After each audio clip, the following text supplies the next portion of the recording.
why do we learn a language? Hmm. To communicate with someone or to be able to understand what you hear, what you read from that culture that you want to know better or interact with. Hmm. And with AI, we're missing that human to human connection. So it Okay. can be definitely help if you're too shy to go and talk to an actual person to start with.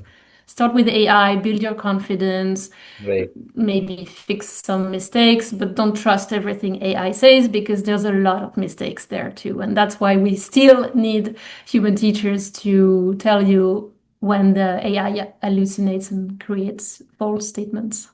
Hello, everyone. Welcome to another episode of Yollab Central. Today, I have with me Cathy. So, Cathy, would you like to tell our audience why they should be excited about this conversation today? Hi, well, first, thanks for having me. I'm super excited to share my greatest passion in life, and that's how to leverage the language learning process to improve yourself or as a self-development tool. I'm Okay. a French language coach, but the advice I'm going to give and what I'm going to talk about today applies to any language learning journey, really. Mm-hmm. Okay, now this is something interesting that I've heard for the first time about leveraging language learning processes to self-development. So probably we can start from there. What is it exactly about that you're talking? Because I am not still not able to wrap my head around it. Right, yeah, I'll explain.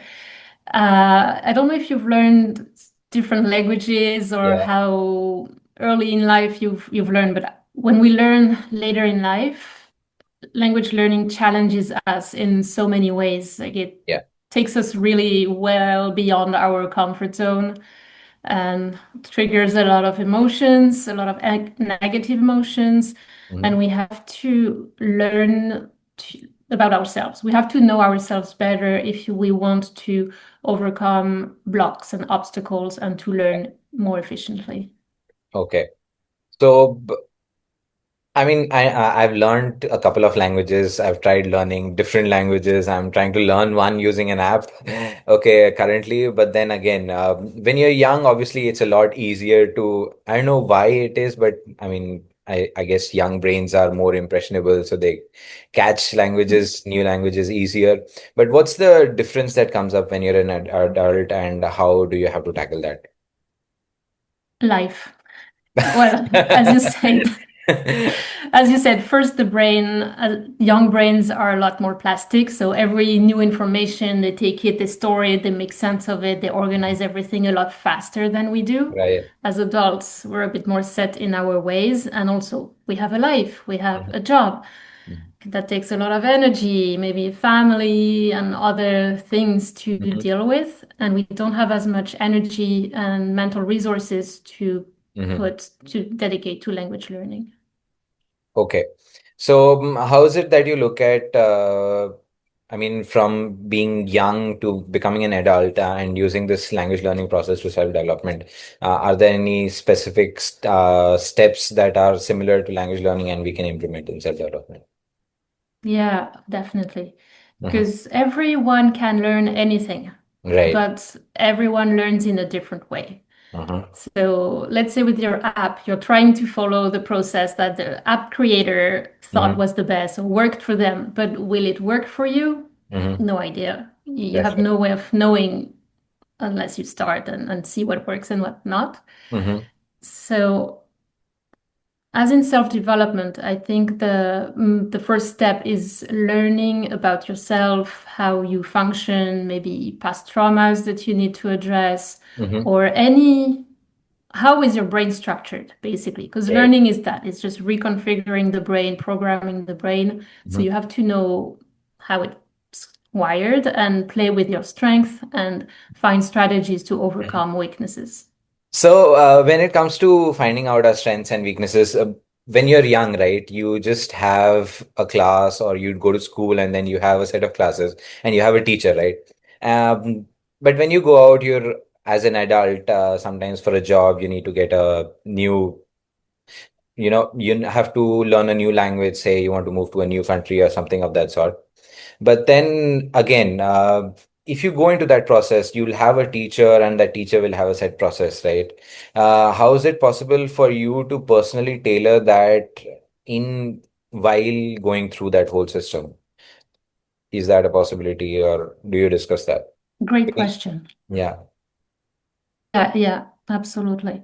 And actually, a lot of things can go wrong when Hmm. you're a kid as well, because the system as it is tailored to a certain like specific profile of kids or Hmm. like with a bit of variation, but it's tailored for like one model of learning. Hmm. It's changing slowly, and that's how we can like accommodate different profiles and different learning styles to improve the overall results of the class. But still, a lot of kids are traumatized at school, and then when they're an adult and they're trying to find classes, they might relive those Hmm. difficult experiences and experience those negative emotions again.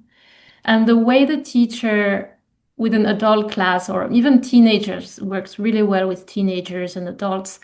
One way to engage the learners more is to give them more autonomy, to open the discussion. Hmm. Okay, here's what we need to learn.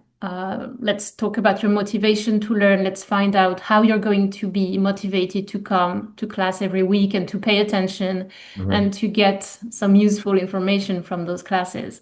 And what can I do to help you? What do you need in my classes for you to be able to understand and retain information? Okay. Now, as an adult, I know how much it applies to others, but this is something that I've noticed. The more engrossed that language, I mean, if it's a different language, which is not, I mean, if it's not your native language and you're just forced to be in that system, or there you have a specific hobby that involves that language a lot, it kind of becomes a little easier to get a grasp of things, right? Say, for example, I've been into Latin dances a lot, so I keep getting blasted by Spanish songs a lot. So that's my motivation. And then from there on, I've been trying to get a hang of Spanish and a little. So it works out for me for that ways. But and I've lived in a lot of different cities in India, right? I mean, so from there, you keep getting blasted by different regional languages. So that's where I do understand, but I don't speak for various reasons. But then again, how have you seen this play out? Like people put themselves in a situation where it kind of like is a survival skill that is required. Does that work, or like force feeding that thing to yourself? Um, it depends on how how much of an effort you put, Okay. I think, because I know grew up in France Hmm. and or even in Quebec. I mean, there are a lot of people who speak English who come to France or come to Quebec, and because they're kind of able to get by with English, they Yeah. don't have that drive and that need to survive and learn the language. So you can be in Right. immersion for 20 years and not speak the language beyond the basic words. But Okay. if you have a survival need, like if you're no one speaks your language, you will learn and get to a conversational level pretty fast because you Right. need to uh, navigate life. But beyond that, it takes more effort. Yeah. So, how have you been working with your students? Anything specific tips that you're using and something that everybody else can use?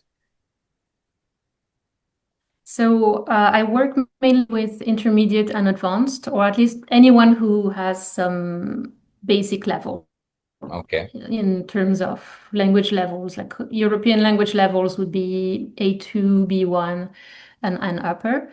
To me, it's valuable to have a beginner class in a group, in a classroom, because they'll teach you all the bases and you'll be able to get by and Hmm. not spend a fortune doing so. But then once you have the basis, everyone's path goes in different directions. So then it becomes a lot harder to find what you need in a group class. And then it's interesting to work with a language coach because we'll work a lot first on your motivation. Hmm. What's your drive and what will you get from knowing this language better?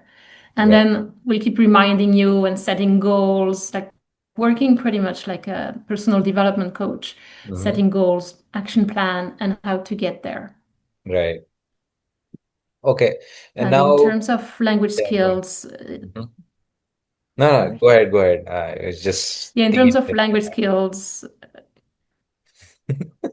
It's mostly a bit of theory because you need to understand the system of the language and Mhm. what you need to communicate, and then a lot of practice. Practice in a way that makes sense to you. And you mentioned mixing it with your hobbies. That's a great way to get more practice. Do something you enjoy and also include your target language.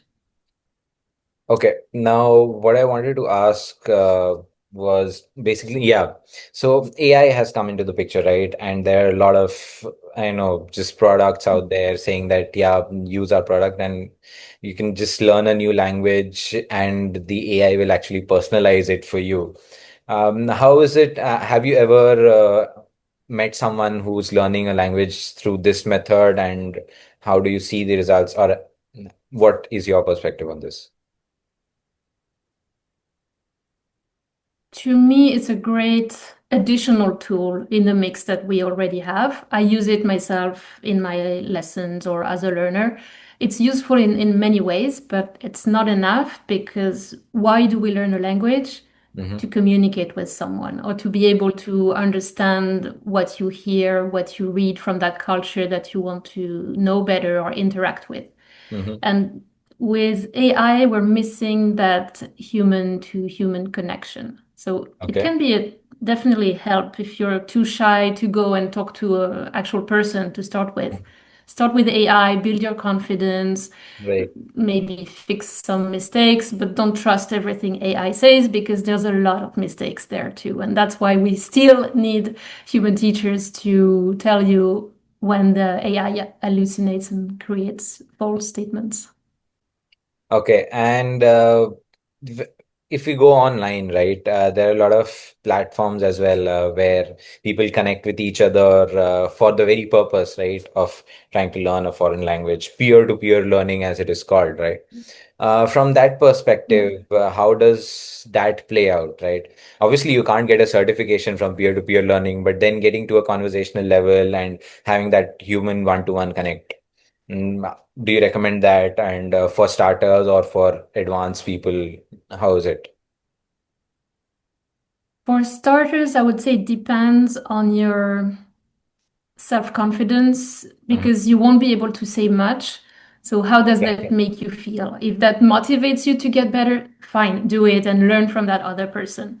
If it Uh-huh. blocks you more because you're so self-conscious that you won't open your mouth anymore, then go with a teacher. And then when you need to work on your fluency and get familiar with different ways of speaking, Mhm. then yes, find a new conversation partner from the intermediate level.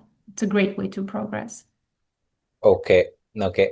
And there are a lot of, I mean, I've seen a couple of pages, right, on the internet, obviously on social media like Instagram and Facebook, right, where there are these influencers that talk about the specific culture, right? Say I follow a lot of Japanese pages and then a couple of Spanish pages as well. So they have this blend of not just talking about language, but they also talk about culture.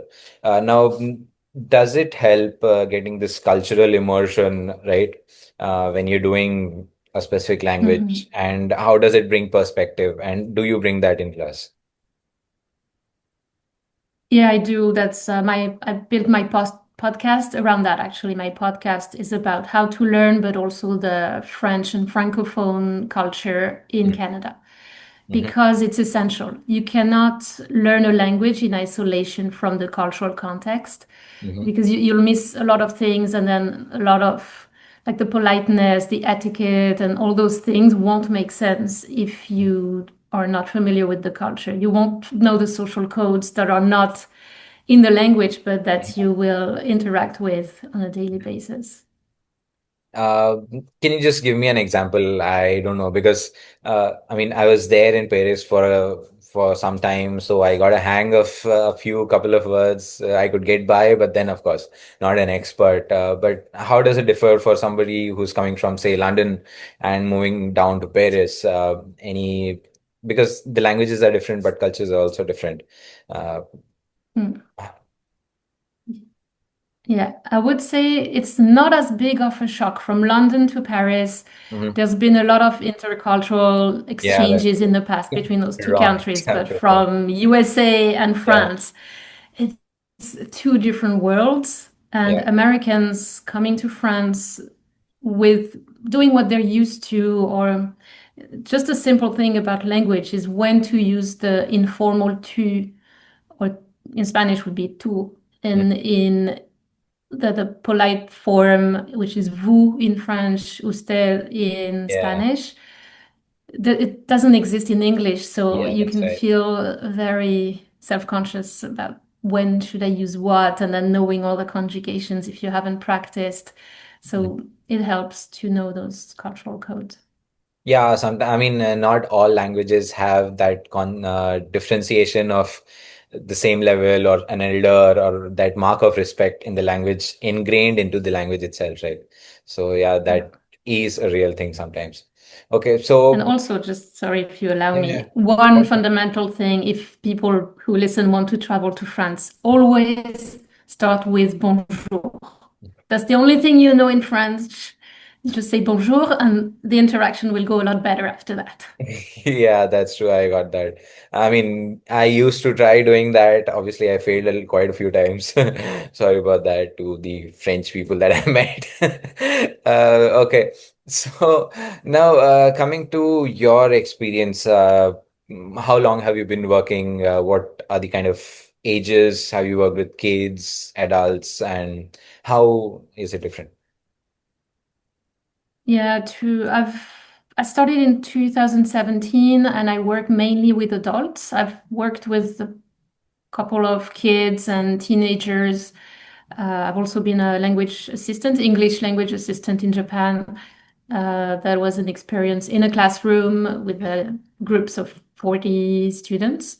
Yeah. And every setting has their own particularities, but I found that things that work with kids, like playing and having some fun activities, also work with adults. So we can get inspired, and then it's just tailored to anyone's tastes. Okay, now if there was one game that adults could play by themselves to learn a new language, something that they can do by themselves, kind of that's something that you would give as homework, what would that be, if you would like to share? I don't know if it's a game, but karaoke is a Uh-huh. fantastic way to work on your fluency and pronunciation. Mm-hmm. Okay, like sing songs or just reading through. Singing songs, like actively struggling to say the words fast enough and then working and working and working until you're able to follow the song pretty Mm-hmm. much at 0.75 speed or zero point 0.8 speed, maybe not the full speed, but it's a great activity to Mm-hmm. like acquire the language instead of learning. Now you mentioned you've been to Japan as well as an English facilitator. What are the languages that are in your kitty? I mean, English, French, anything else? English, French, and Spanish are my three strongest languages, Mhm. and then intermediate Japanese and Italian. All right. And how did you find the shift from Europe to Japan? I mean, going from European culture to a the whole mindset shift. How was it? Yeah, and so I grew up in France. Hmm. Now I live in Canada, and then I moved to Japan. So it's there are a few similarities between French culture and Yeah. Japanese in Hmm. terms of like the politeness, the hierarchy, and how you address people. Hmm. But French, of course, are lot more expressive, especially of negative emotions. Like we complain a lot, and Yeah. we're not afraid of conflict, which is different in Japan. But because Yeah. Canadians don't like conflict too much, then I was able to navigate that side of Japan pretty well. Mhm. But it's so different. It's impossible to imagine. Okay, since you're mentioning Canada and you're talking about how kind and I mean so aversive to conflict Canadians are, where does it come from? I have no clue, so just asking a very random question. Not sure, but it may have to do with the fact that French and English, after the war and after the English won, but the French were still on the land They had to find a way to make it work somehow with two different cultures. Hmm. Unfortunately, indigenous people were not taken into account, but maybe that's why the culture of compromise and discussion came from. That's my guess, but I'm not a historian or anything. Because yeah, I mean, in Paris it's a little different, but when it comes to Canada, the French are kind of accustomed to a different geography, and then even the culture changes quite a lot. Although there are a lot Mhm. more French speakers in both nations, right? Okay. Yeah. So what's something that you're currently working on? Anything specific coming up in your life? Like, Yeah, I'm constantly working on helping people acquire grammar in a more hmm efficient and fun way than traditional methods. So I have grammar courses, online grammar courses, also conversation groups to help them become more fluent, and my podcast, My Polyglot Life en français, to help them create more immersion and give advice about learning French. Okay, so Cathy, it's been an interesting conversation. Just wanted to understand if people had to take one tip when it comes to, let's say, beginners, okay, because I know how many people are learning languages out there. If there's one beginner tip to take the first step towards learning a new language, what would that be? Immersion. Like make sure you get enough input, because if you don't get enough input that you can understand, like watching movies, the content will go over your head. You won't be able to learn from that because it's too hard. But find podcasts or videos that you can understand. Like Coffee Break French is a great podcast for that. You can start from zero and then slowly move up Hmm. and get as much input as you can, get an interest in the culture, and then the language. You will be motivated to learn it more naturally. It will come, but start with input. Yeah. Okay, thanks for that, and hopefully this will come out right. But merci beaucoup. I hope that was correct. Super.